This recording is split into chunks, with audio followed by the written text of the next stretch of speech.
hogyha írok, akkor mindenről elfelejtkezem. Csak hát eddig ugye ott volt Dénes.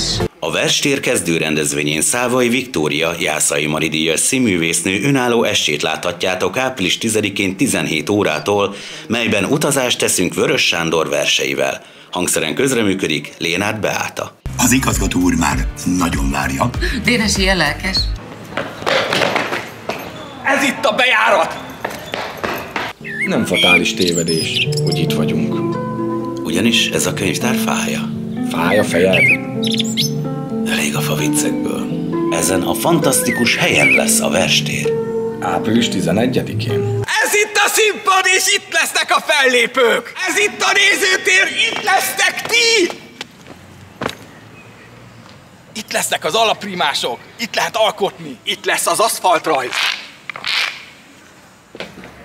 Erkélykoncert. Április 11-én 17 órakor a Verstér sztár előadója Kardos Horváth János, a Kaukázus frontembere lesz. Helyszín Könyvtárpark. Ezen kívül rengeteg programmal várunk titeket aznap. Részletek a plakátokon, honlapokon, Facebookon. Könyvtárpark. Hazatér a Verstér. Április 11-én.